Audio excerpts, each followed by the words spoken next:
Billionaire attended a wedding smiling, until his ex walked in holding a newborn baby.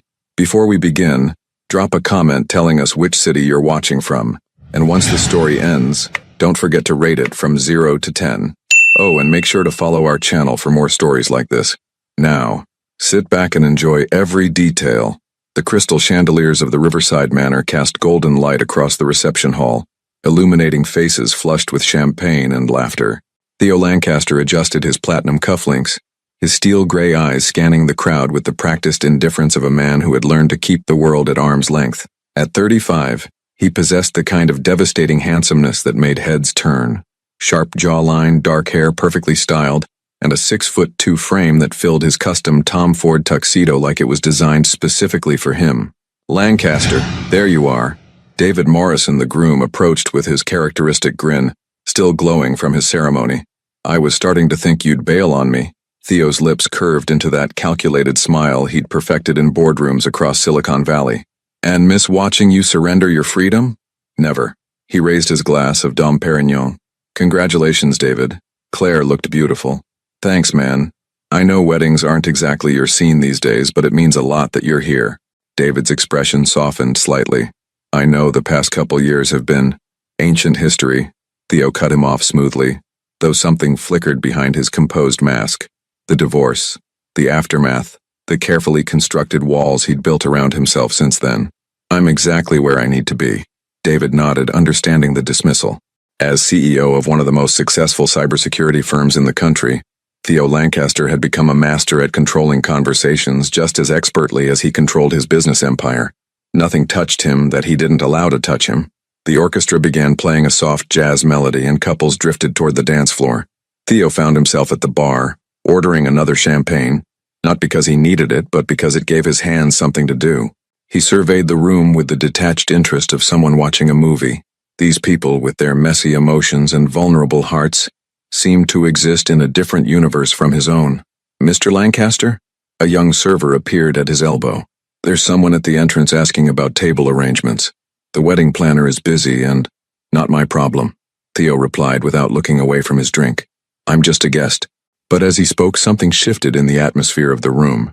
Conversations began to quiet and he noticed several heads turning toward the main entrance. A ripple of whispers moved through the crowd like wind through wheat.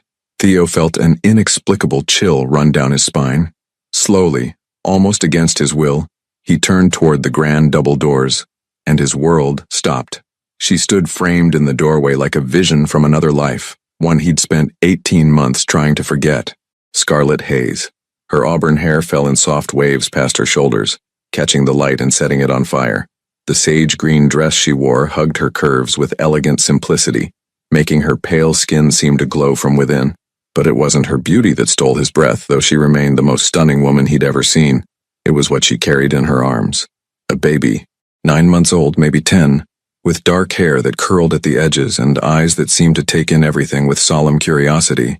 The child wore a tiny navy blue outfit that somehow made him look both adorable and serious. Theo's champagne glass slipped from his fingers, shattering against the marble floor in a spray of crystal and liquid. The sound seemed to echo through the suddenly quiet room. The baby turned his head at the noise, and Theo found himself staring into a pair of gray eyes, his own eyes, set in a face that was unmistakably a miniature version of his own. The same strong jawline, still soft with baby fat. The same way of furrowing his brow when concentrating. Even the way the child's mouth quirked slightly to one side was achingly familiar. Scarlett's gaze found his across the crowded room, and for a moment, time suspended itself between them. Her green eyes held a mixture of defiance and something that might have been fear. She lifted her chin in that stubborn way he remembered so well, as if daring him to make a scene. Jesus Christ, David whispered beside him, having followed his stare. Is that Scarlett? Theo managed, his voice barely audible. His heart was hammering against his ribs so hard he was certain everyone could hear it. The room seemed to tilt on its axis, and he gripped the edge of the bar to steady himself. The child, his son, because there was no denying it now, babbled something unintelligible and reached toward the glittering chandelier above. Scarlett smiled down at him with such tenderness that it physically hurt Theo to watch.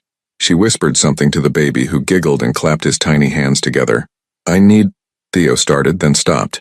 He needed what? Air? Answers?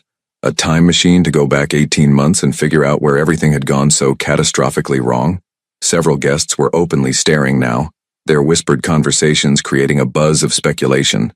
Theo could practically hear the gossip mills spinning to life. The legendary Theo Lancaster, who never showed emotion in public, standing frozen like a statue while his ex-wife introduced the world to a child he'd never known existed.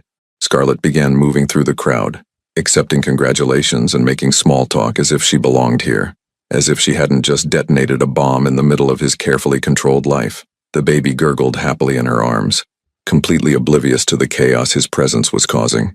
She was heading this way. "What did you say to the woman who had disappeared from your life without explanation, only to reappear carrying the child you never knew you had?"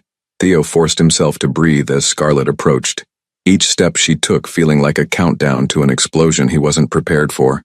She moved with that same graceful confidence he remembered, but there was something different about her now, a maturity, a strength that seemed to radiate from her very core. Motherhood had changed her in ways that went deeper than the physical. "Theo." Her voice was steady when she finally reached him, though he caught the slight tremor beneath the surface.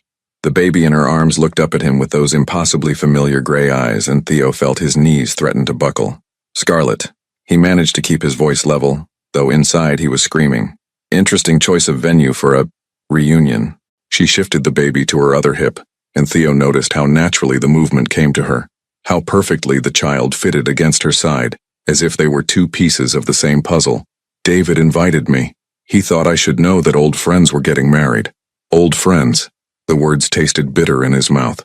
They had once been so much more than friends. They had been everything to each other, until they weren't. The baby reached out suddenly, his tiny fingers grasping toward Theo's tie. Without thinking, Theo stepped back, and something painful flashed across Scarlett's face before she composed herself. "This is Oliver," she said quietly, adjusting the child so he faced away from Theo. "Ollie, can you wave hello?" Oliver. Theo's throat constricted. She had named him Oliver. "He's beautiful," Theo said, and meant it. The words came out rougher than he intended. "How old?" 9 months. Scarlett's green eyes met his directly, unflinching. "He was born February 14th. Theo's mind raced backward, calculating dates. February. 9 months. That meant May. Late May. Almost 18 months ago. Just before everything had fallen apart between them. Just before she had started pulling away, becoming distant and cold in ways he hadn't understood. "Valentine's Day," he said, his voice barely a whisper. "Ironic, isn't it?" There was no humor in her smile. "Love's biggest celebration, and I spent it in labor alone." The word alone hit him like a physical blow. He opened his mouth to respond, but David appeared at his shoulder, clearly sensing the tension crackling between them. "Scarlett, my God, you look incredible." David leaned in to kiss her cheek, his eyes immediately dropping to Oliver. "And this little guy. Wow, he's got the Lancaster eyes, doesn't he?" The silence that followed was deafening. Theo could feel his carefully constructed walls beginning to crack under the weight of everyone's stares. Several nearby guests had stopped their conversations entirely, clearly straining to hear every word. "David," Scarlett said gracefully, "congratulations on your wedding." Claire looked absolutely radiant during the ceremony. "Thank you. Listen, I hope you don't mind that I didn't mention to Theo that you were coming. I thought," David glanced nervously between them. "Well, I thought maybe it was time." "Time for what?" Theo's voice came out sharper than he intended, drawing more attention from nearby tables. "Maybe we should discuss this somewhere more private," Scarlett suggested, bouncing Oliver gently as he began to fuss. The baby's small whimpers seemed to pierce straight through Theo's chest. "The garden," David offered quickly. "It's quiet out there. I'll make sure you're not disturbed." Theo nodded stiffly, not trusting himself to speak. He followed Scarlett through the French doors onto the manor's terrace, hyper-aware of every whisper that followed in their wake. The cool evening air hit his face like a slap, clearing some of the fog from his mind. The garden was illuminated by strings of fairy lights, creating an almost magical atmosphere that felt completely at odds with the emotional battlefield he was about to enter. Scarlett settled onto a stone bench near a fountain, positioning Oliver on her lap so he could see the dancing water. "He likes the sound," she explained when Theo remained standing. "It calms him down." "Scarlett." Theo's voice was raw. "Is he mine?" She looked up at him then, and he saw everything in her eyes. Hurt, anger, exhaustion, and something that might have been hope. "What do you think?" I think you disappeared from my life without a word of explanation 18 months ago. I think you're now holding a child who looks exactly like I did as a baby. And I think you just told me he was born 9 months after He couldn't finish the sentence. After we what, Theo? After we made love? You can't even say it. She stood up, holding Oliver protectively against her chest. That's exactly why I left. You left because we had sex? The words exploded out of him louder than he'd intended. Oliver startled at the sound and Scarlett immediately began swaying to comfort him. Lower your voice, she hissed. And no, I left because you treated me like I was nothing more than a convenient arrangement. Because every time I tried to get close to you, really close, you found a way to push me away. Because I realized that you weren't capable of loving anyone except yourself. The accusation hit him like a physical blow. That's not true, isn't it? Scarlett's eyes flashed with old pain. When was the last time you told me you loved me without me saying it first? When was the last time we had a conversation about anything that mattered? When was the last time you looked at me like I was more than just another acquisition in your perfect life? Theo stared at her, his mouth opening and closing soundlessly. Because the terrible truth was he couldn't remember. Somewhere along the way he had stopped seeing Scarlett as the vibrant, passionate woman he'd fallen in love with, and started seeing her as just another part of his routine. I found out I was pregnant 3 days after you told me you thought we should take a break to reassess our priorities. Scarlett continued, her voice breaking slightly. 3 days, Theo. I was going to tell you, but then I realized that a baby would just be another priority for you to reassess. Oliver began to babble, reaching for his mother's hair. Scarlett smiled down at him with such pure love that Theo felt something crack inside his chest. So you just left, he said quietly. I protected us both, she corrected. I protected you from having to pretend you wanted a family, and I protected my son from growing up thinking his father saw him as an obligation. The fountain continued to bubble beside them, filling the silence with its gentle music. Theo watched Oliver's tiny fingers explore the pearl buttons on Scarlett's dress, and for the first time in 18 months, he felt something other than the cold numbness he'd wrapped around himself like armor. He felt fury, pure, burning rage at himself for being the kind of man who could drive away the best thing that had ever happened to him, for being so emotionally stunted that the woman he'd loved had felt safer raising their child alone than trusting him with the truth. I want a DNA test, he said finally. Scarlett's expression didn't change. Fine, but I'm not doing this for money, Theo. I don't want your financial support. Then what do you want? She stood up, cradling Oliver against her shoulder. The baby's eyes were drooping with sleep, and he made soft cooing sounds that seemed to echo in the quiet garden. I want you to meet your son, she said simply. I want Oliver to know who his father is. And then I want you to decide, honestly, whether you're capable of being the kind of father he deserves. Before Theo could respond, she was walking away, leaving him alone in the garden, with the scent of jasmine and the weight of 18 months' worth of missed opportunities crushing down on him. Through the French doors, he could see her rejoining the reception, accepting congratulations, and making polite conversation as if she hadn't just turned his entire world upside down. Oliver's dark head was visible over her shoulder, and even from this distance Theo could see the child's resemblance to himself, his son. He had a son, and he had absolutely no idea what to do about it. Theo didn't return to the reception. Instead, he found himself in his Aston Martin gripping the steering wheel so tightly his knuckles had turned white. The engine purred beneath him, but he made no move to drive. Through the windshield he could see guests beginning to spill out of the manor, their laughter echoing in the cool night air. He pulled out his phone and stared at Scarlett's contact information, still there after all these months, though he'd told himself 100 times to delete it. His thumb hovered over her name, but what could he possibly say in a text message?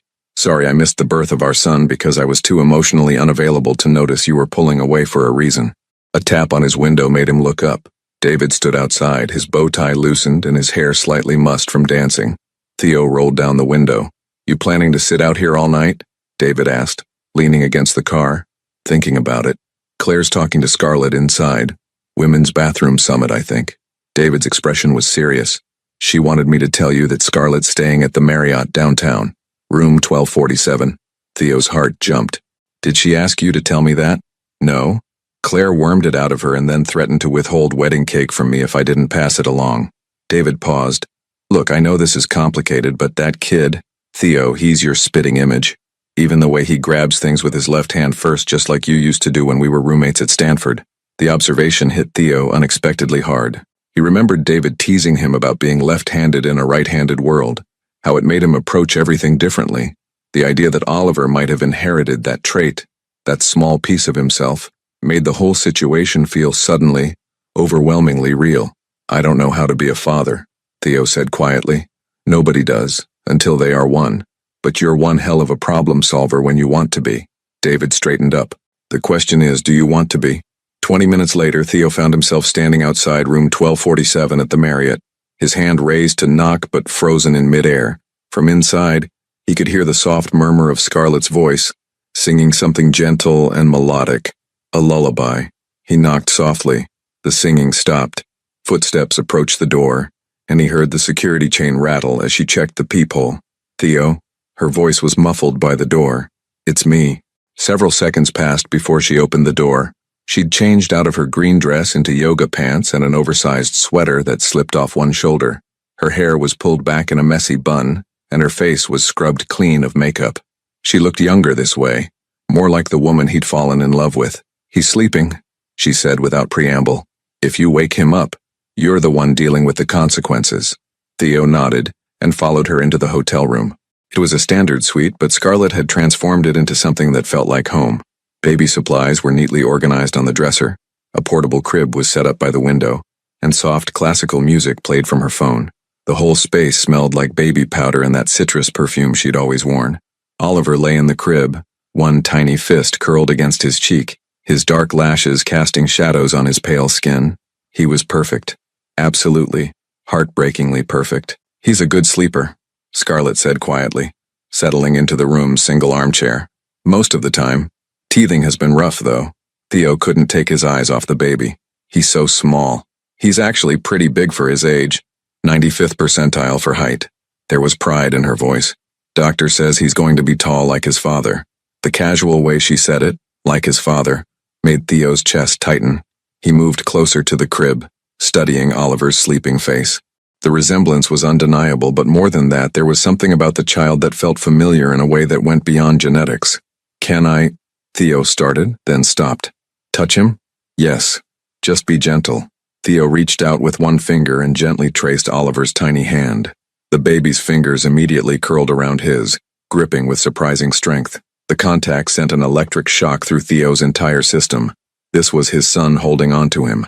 "He's got a strong grip," Theo whispered. "Tell me about it." "He grabbed my hair during the ceremony today and wouldn't let go. I thought I was going to have to cut it off." Scarlett's smile was soft, maternal. "He's curious about everything, always reaching for things, trying to put them in his mouth." "The teething?" "2 teeth so far, bottom front ones. He's working on the top ones now, which is why he's been fussy." She paused. "Not that you would know about any of this." The gentle accusation hung in the air between them. Theo carefully extracted his finger from Oliver's grasp and turned to face her. "I would have been there, Scarlett, if I had known." "Would you?" Her green eyes were steady, searching. "Really? Or would you have convinced yourself it was better handled by nannies and boarding schools?" The question hit too close to home. Theo's own childhood had been exactly that. A series of hired caregivers and prestigious institutions while his parents focused on building their business empire. He'd sworn he would never do that to his own children. But now, faced with the reality of a child, he wasn't sure he knew any other way. "I don't know," he admitted, "but I would have tried." "Trying isn't enough, Theo. Not for him." Scarlett gestured toward the crib. "He deserves better than someone who's just trying. He deserves a father who wants to be there, who puts him first, who shows up even when it's hard. And you don't think I can be that person?" Scarlett was quiet for a long moment, studying his face. "I think you could be. I used to believe you wanted to be. But wanting and doing are two very different things." Oliver stirred in his sleep, making soft baby sounds that tugged at something primal in Theo's chest. Without thinking, he reached out again, this time placing his palm gently on the baby's back. Oliver immediately settled, as if his father's touch was exactly what he needed. "He knows you," Scarlett said softly, and there was wonder in her voice. "Somehow he knows." Theo felt tears threatening for the first time in years. This tiny person, his son, trusted him instinctively, completely, in a way that terrified and amazed him in equal measure. "I want the DNA test," he said finally. "Not because I doubt you, but because I need it to be official, legal." Scarlett nodded. "We can do it tomorrow." "And then what?" Then you decide what kind of father you want to be. And I decide whether I can trust you with the most important thing in my world. Oliver's breathing was deep and even, the picture of innocent sleep. Theo imagined all the moments he'd already missed. First smiles, first laughs, first attempts at crawling. 18 months of his son's life, gone forever. Why didn't you try harder to tell me? He asked. Why didn't you fight for us? Scarlett's expression grew sad. Because I was fighting, Theo. Every day I was fighting to save our marriage, to get you to see me, to make you understand that I needed more from you than just your presence in the same room. But you were so wrapped up in your work, your deals, your perfectly controlled life, that you never noticed I was drowning. She stood up and moved to the window, looking out at the city lights. When I found out I was pregnant, I was terrified, not of being a mother, but of watching you treat our child the same way you had started treating me, like an obligation to be managed rather than a person to be loved. The words cut deep because they were true. Somewhere along the way, Theo had stopped seeing Scarlett as his partner and started seeing her as another item on his to-do list. Dinner with wife? Check. Buy wife anniversary gift? Check. Attend wife's gallery opening?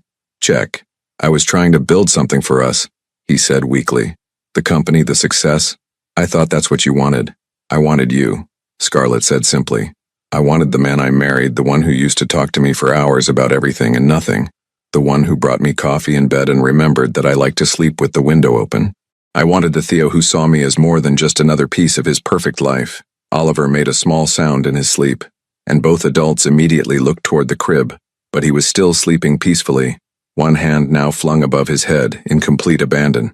He's going to wake up hungry soon, Scarlett said, and when he does, he's going to want me, because I'm all he's ever known. The implication was clear. Theo was a stranger to his own son, and if he wanted to change that, he was going to have to prove himself worthy of the chance. Theo hadn't slept. He'd returned to his penthouse at 3 a.m, but instead of going to bed, he'd stood at his floor-to-ceiling windows, watching the city lights blur through exhausted eyes.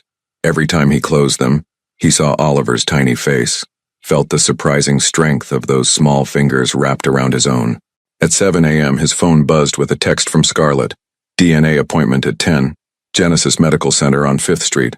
Don't be late. He was there at 9:30, pacing the parking lot like a man facing execution rather than confirmation of what he already knew in his bones. When Scarlett's silver Honda pulled up, Theo felt his breath catch. Through the rear window, he could see Oliver's car seat, and the sight of it, this tangible proof of a life he'd never been part of, hit him harder than he'd expected. Scarlett emerged, looking like she'd slept as poorly as he had. Dark circles shadowed her green eyes and her auburn hair was pulled back in a simple ponytail. She wore jeans and a soft blue sweater that brought out the color of her eyes, and she moved with the efficient grace of a woman who had learned to do everything one-handed while carrying a baby. Good morning, she said, her tone carefully neutral as she opened the back door to retrieve Oliver. Morning. Theo stepped closer, unable to help himself. In the daylight, his son was even more beautiful, and the resemblance even more striking. Oliver was awake and alert, his gray eyes taking in everything with serious curiosity. He wore tiny jeans and a red t-shirt that read, Future Heartbreaker, and Theo felt an unexpected surge of pride. He's in a good mood today, Scarlett said, noticing Theo's intense stare. He slept through the night for the first time in a week. That's good? Theo wasn't sure if it was a question or a statement. Very good. It means he's not teething as badly today. She hefted the diaper bag over her shoulder with practiced ease. You ready for this? The DNA test itself was simple. A quick cheek swab for both Theo and Oliver. The baby fussed a little at the unfamiliar sensation, but Scarlett soothed him with soft words and gentle touches. Watching her with Oliver was like watching a master class in unconditional love, and Theo found himself mesmerized by the easy intimacy between mother and son. Results will be available in 3 business days, the technician informed them as they prepared to leave. Though given the obvious resemblance, I'm not sure why you need confirmation. Outside the medical center, Scarlett paused by her car. Oliver had fallen asleep in his carrier, his head lolling to one side in the boneless way only babies could manage.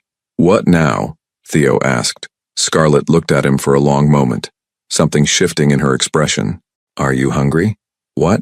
It's almost lunchtime. Oliver will need to eat soon, and honestly, I could use some coffee that doesn't come from a hotel room pot. She hesitated. There's a family restaurant about 10 minutes from here. They have high chairs. Theo felt something leap in his chest. Was she inviting him to spend time with them? You want me to come? I think...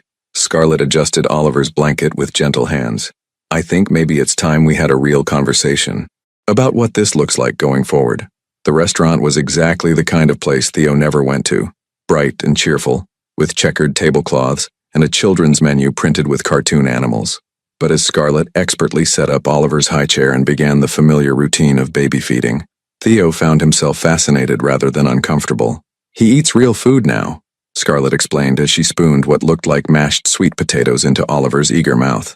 Loves sweet potatoes, hates peas, and will do anything for bananas. Oliver babbled happily between bites, occasionally reaching out to grab the spoon or pat his hands in the orange mess on his tray.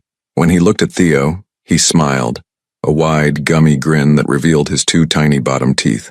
He's smiling at me, Theo said, wonder evident in his voice. He smiles at everyone. He's a very social baby.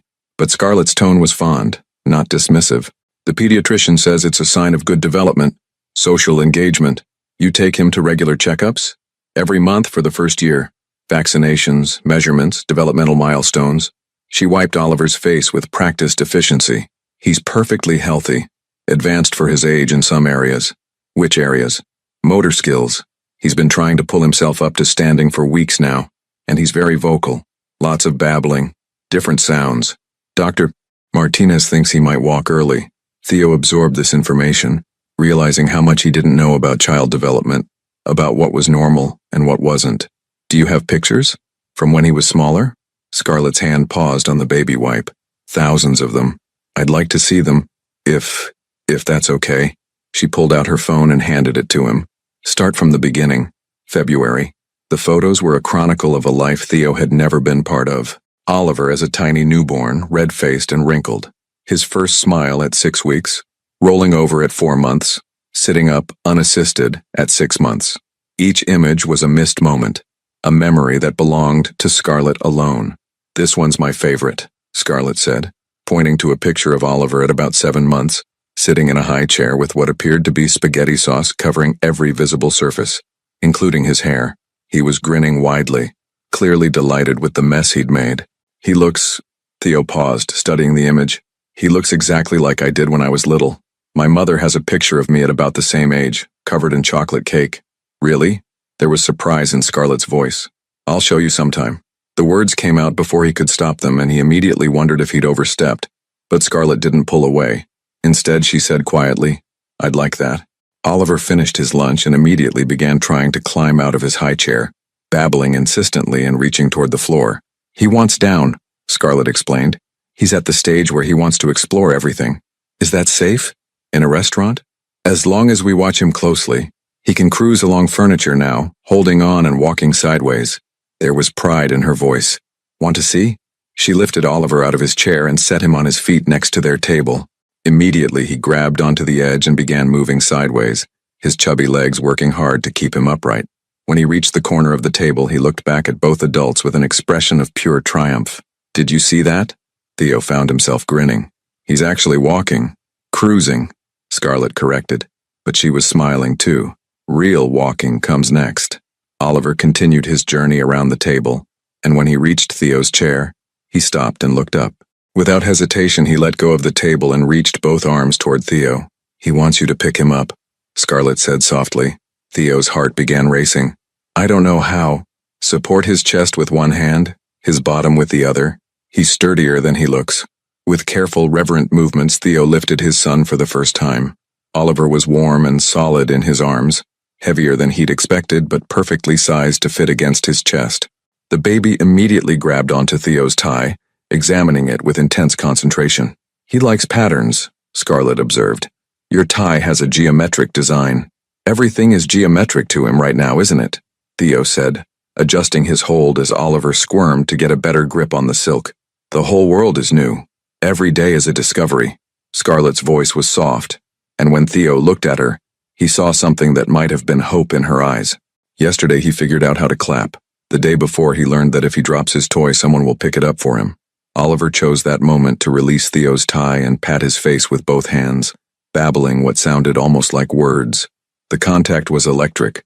Soft baby palms against his cheeks, tiny fingers exploring his features with fearless curiosity. Da-da-da-da, Oliver said clearly, still patting Theo's face. The restaurant seemed to go silent around them. Theo felt his breath catch in his throat. Did he just... It's babbling, Scarlett said quickly. He says dada and mama, but he doesn't know what they mean yet. It's just sounds to him. But even as she said it, Oliver looked directly at Theo and repeated, da-da-da, with what seemed like intentional recognition. For the first time in 18 months, Theo Lancaster, billionaire, CEO, master of his own carefully controlled universe, felt like he was exactly where he belonged.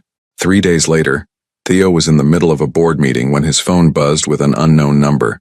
He normally would have ignored it, but something made him glance at the screen. The area code was local. "Excuse me for a moment," he said to the 12 executives seated around his conference table, stepping out into the hallway to take the call. "Mr. Lancaster, this is Dr. Martinez at Children's Hospital. I have Scarlett Hayes listed as Oliver Hayes Lancaster's mother, and you as his father. Is that correct?" Theo's blood turned to ice. "Yes. What's wrong? What happened?" "Oliver was brought to the emergency room about an hour ago with a high fever and difficulty breathing. We're running tests now, but I wanted to notify both parents immediately." The phone nearly slipped from Theo's hands.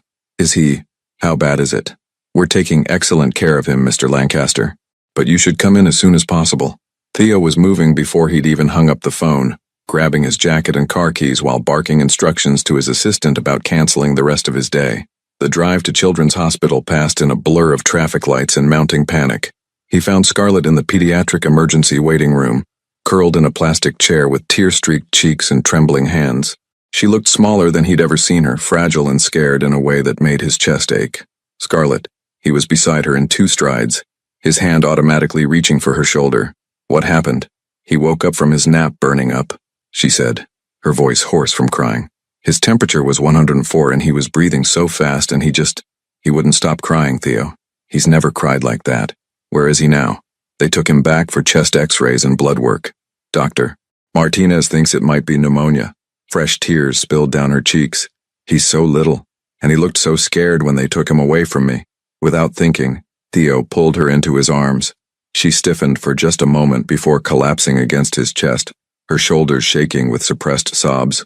He held her tightly, one hand stroking her hair, murmuring reassurances he wasn't sure he believed himself. "He's going to be okay," he said fiercely. "He's strong, Scarlett. Look how strong he was when he grabbed my finger the other night." "You don't understand," she whispered against his shirt. "I've never been away from him when he was sick. He doesn't know these people, and they keep poking him with needles, and he just wants his mama."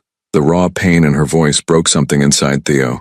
This was what single motherhood looked like, carrying the weight of every fear, every worry, every middle-of-the-night crisis completely alone.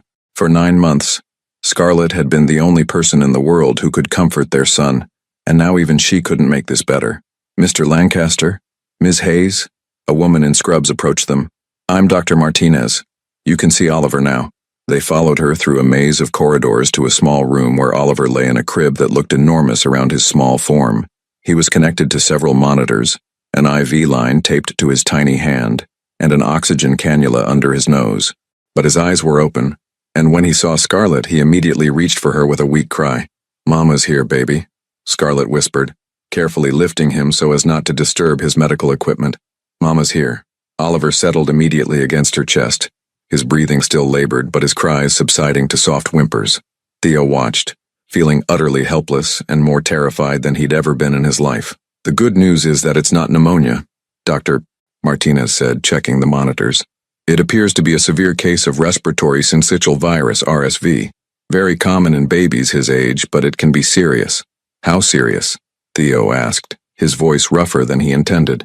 "In most cases with proper treatment, babies recover completely, but Oliver's quite young and his fever is concerning. We want to keep him overnight for observation and IV fluids." "Overnight?" Scarlett's voice was small. "I can stay with him, right?" "Of course. We have a fold-out chair that converts to a bed, though I should warn you it's not particularly comfortable." "I don't care about comfortable," Scarlett said immediately. "What about me?" The words came out before Theo could stop them. "Can I stay too?" Dr. Martinez looked between them, clearly picking up on the complicated family dynamics. "We typically only allow one parent to stay overnight, but given the circumstances, we can probably arrange something." After the doctor left, Scarlett settled into the chair beside Oliver's crib, still holding him against her chest. The baby's breathing was easier now, but he remained listless and feverish, nothing like the energetic child Theo had met 3 days ago. I should have brought him in sooner, Scarlett said, guilt evident in her voice. This morning he seemed fine, just a little congested. I thought it was just a cold. You couldn't have known, Theo said, pulling up another chair beside hers. You did everything right. Did I? I'm his mother, Theo. I'm supposed to protect him from everything, and I couldn't even protect him from getting sick. The anguish in her voice was raw and real, and Theo recognized it as the fear that lived at the heart of every parent, the terrible responsibility of loving someone so completely that their pain became your own. Look at me, he said gently, waiting until her green eyes met his. You are an incredible mother. Oliver is healthy and happy and loved because of you. This isn't your fault. She studied his face as if searching for something. When did you become so good at this? At what? Knowing what to say. Being here. She gestured helplessly. Being a partner. The word hit him like a physical blow. Partner. When they were married, he'd never been her partner. Not really. He'd been her husband in name, but he'd never shared the weight of their life together. Never stepped up when things got difficult. I'm learning, he said simply. Oliver stirred in Scarlett's arms, making soft, distressed sounds. She immediately began rocking gently, humming a lullaby under her breath, but the baby continued to fuss, his small face scrunched up with discomfort. Here, Theo said, surprising himself. Let me try. Scarlett hesitated for a moment, then carefully transferred Oliver to his arms. The baby felt warm and fragile, his breathing still too fast against Theo's chest. But instead of crying harder, Oliver turned his face toward Theo's shirt and settled with a soft sigh. He knows you, Scarlett said softly, echoing her words from the hotel room. Even feeling awful, he knows you're his daddy. Theo looked down at his son. The DNA results had confirmed it officially yesterday, and felt something shift permanently in his chest. This wasn't about proving himself anymore, or making amends for past mistakes. This was about love, pure and simple. Love for this small person who trusted him completely, and for the woman who had carried the burden of that love alone for too long. I want to help, he said quietly. Not just with this, with everything. I want to be here for the 3 a.m. feedings and the teething and the first steps and the skinned knees. I want to be the kind of father he deserves. Scarlett's eyes filled with fresh tears, but these seemed different, hopeful, rather than fearful. And what about us, she asked. What about you and me? Oliver chose that moment to grab onto Theo's shirt with one small fist, making a sound that might have been contentment. Outside the hospital room window, the sun was setting, painting the sky in shades of pink and gold. I don't know, Theo said honestly, but I know I want to find out. For the first time in 18 months, the silence between them felt like possibility rather than an ending. The hospital at night was a different world.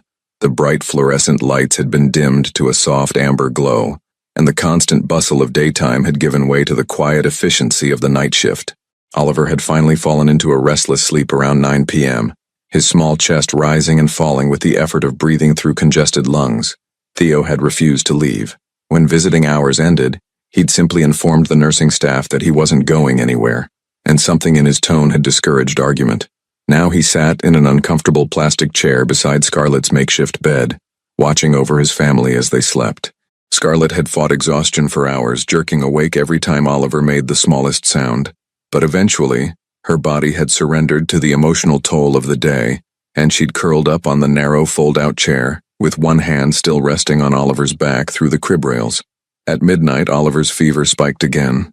Theo noticed the change immediately, the way the baby's breathing became more labored, the flush that spread across his pale cheeks.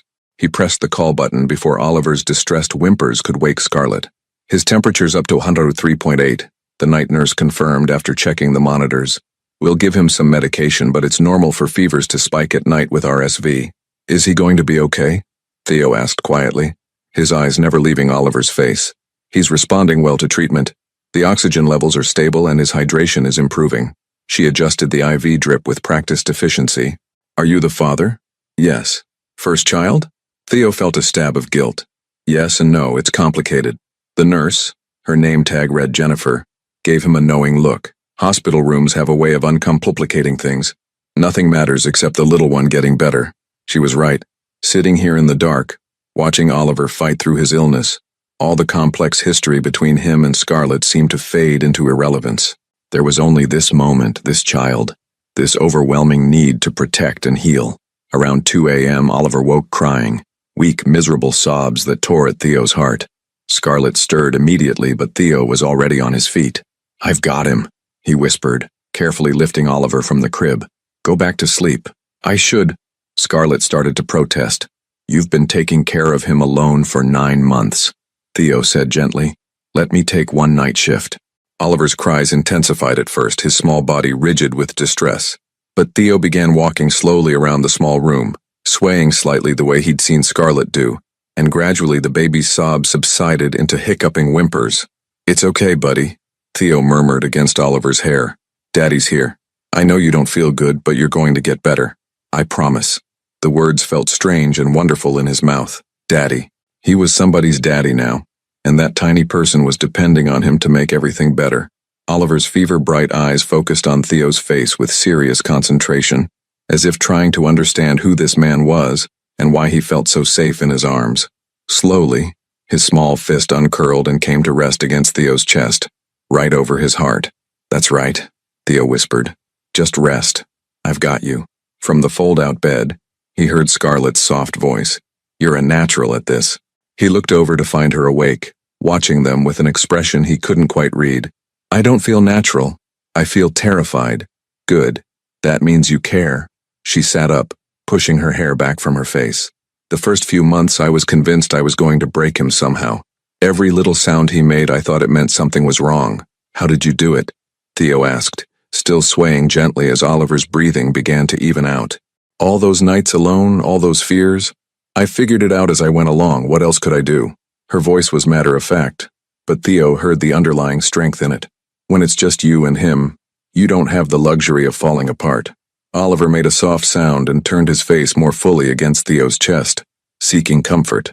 The gesture was so trusting, so completely vulnerable, that Theo felt his throat tighten with emotion. "I'm sorry," he said quietly, "for not being here, for not being the kind of man you could trust with this." Scarlett was quiet for a long moment. When she spoke, her voice was soft. "You're here now. Is that enough? Can it be enough?" "I don't know yet," she said honestly. "But watching you with him tonight, it's a start." They fell into comfortable silence, the only sounds Oliver's slightly congested breathing and the soft beeping of monitors. Theo continued his slow circuit of the room, and gradually he felt Oliver's body relax completely against him. The baby's breathing deepened, and his small hand unclenched from Theo's shirt.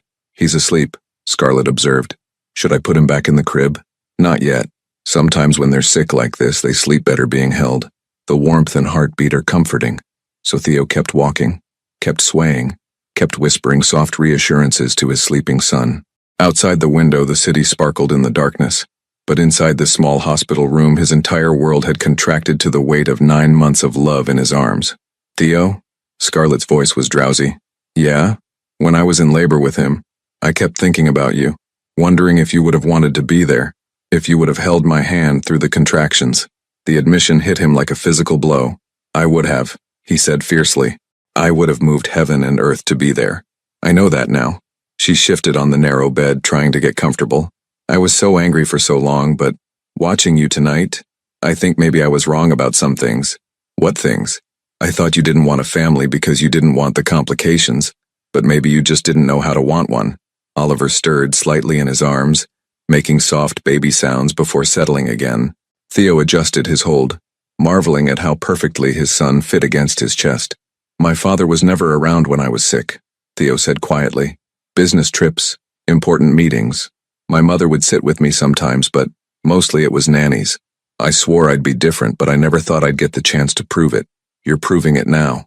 One night doesn't make me a good father." "No," Scarlett agreed, "but it's a beginning, and beginnings matter." As dawn approached, Oliver's fever finally broke. Theo felt the change immediately, the way the baby's skin cooled against his chest, the way his breathing eased. When Dr. Martinez arrived for morning rounds, she confirmed what they already knew. The crisis had passed. "He can go home this afternoon," she announced after examining Oliver thoroughly. "Continue the medications for a few more days, lots of fluids, and follow up with his regular pediatrician early next week." Home.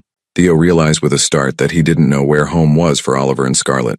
The hotel room had just been temporary, and he'd never asked where they'd been living for the past 18 months. Where will you take him? He asked as they gathered Oliver's things. Scarlett paused in folding the baby's clothes. I have an apartment across town. It's small, but it's ours. I'd like to see it, Theo said. I'd like to see where he lives. She studied his face for a moment, then nodded. Okay, you can follow us home. Home. The word had a different meaning now, and as Theo watched Scarlett carefully buckle Oliver into his car seat, he realized that home wasn't a place anymore. Home was wherever his family was. Scarlett's apartment was nothing like what Theo had expected. Tucked into a tree-lined neighborhood about 20 minutes from downtown, the small two-bedroom unit was warm and inviting in ways his sterile penthouse had never been. Every corner showed evidence of a life lived with love and intention. Framed photos of Oliver at various stages, children's books stacked on shelves, toys organized in colorful baskets. It's not much, Scarlett said, settling Oliver into his playpen with practiced ease. The baby was still recovering, content to sit quietly with his favorite stuffed elephant, but his color was much better, and his breathing had returned to normal. It's perfect, Theo said, and meant it. The living room walls were painted a soft sage green, and afternoon sunlight streamed through sheer curtains, making everything glow with warmth. It feels like a home. I wanted Oliver to have stability, somewhere that was just ours. Scarlett moved to the kitchen, which was separated from the living room by a breakfast bar. Can I get you something to drink? Coffee? That would be great.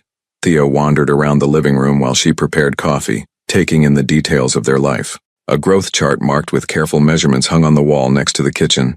Photos chronicled Oliver's first 9 months, his first smile, sitting up alone, attempting to crawl. In every picture, Scarlett looked radiant despite the exhaustion that Theo now recognized as the constant companion of new motherhood. He loves that elephant, Scarlett said, nodding toward Oliver, who was now chewing contentedly on the toy's ear. It was the first thing I bought him when I found out I was pregnant. I used to hold it against my stomach and talk to him. What did you tell him? Everything. How excited I was to meet him. How much I already loved him. She handed Theo a mug of coffee. How sorry I was that his daddy didn't know about him yet. The casual mention of those early days hit Theo harder than he'd expected. While he'd been focused on quarterly reports and board meetings, Scarlett had been building a relationship with their unborn child, preparing for motherhood completely alone. I wish you had told me, he said quietly. I tried to, in my own way. Do you remember the dinner where I said I had something important to discuss with you? Theo's memory stirred uncomfortably. That was the night the Jakarta deal fell through. I had to leave early for a conference call. I was going to tell you then. I'd been practicing what to say